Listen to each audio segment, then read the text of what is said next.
earth. Never. There will be no second chance. There will be no extra chance. This is not a football match.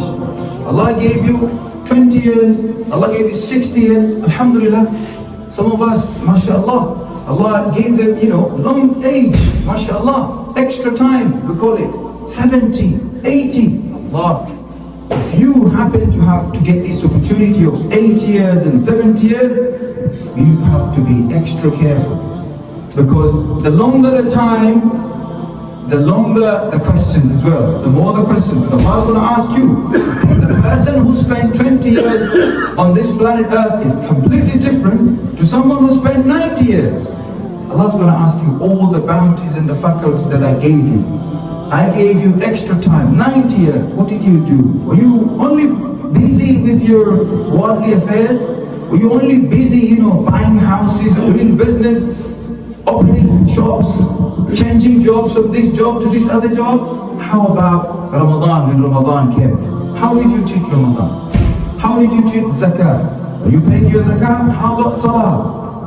All these things, each and everything, Allah Azza wa Jalla is going to ask us on the day of judgment. So, my respected brothers, if we really treat this Ramadan as our last Ramadan, we are really going to regard this Ramadan as the last opportunity that we have.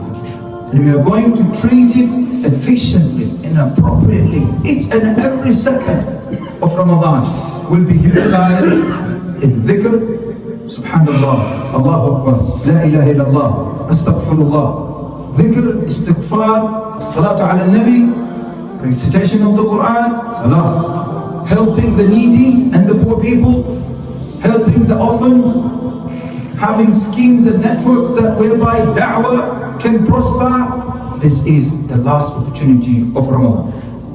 Shaykh is saying, لو أني أعلم ذلك ما أضعت فريضة فرضها الله علي أبدا. If somebody, if me, if you, anybody knows and recognizes this is the last Ramadan, we will make sure that any of the fara'id, we will never miss it. And this is to start from the basics, the fara'id, salawatul khams, fajr, dhuhr, asr, maghrib, isha, never miss. Never miss the fara'id, because we know it might be our last Ramadan. And remember, to fast on its own is not enough. Because in the other hadith, if a Muslim is to be shown his deeds on the day of judgment, this person will be ashamed of himself. Because our deeds are full of what? Patches,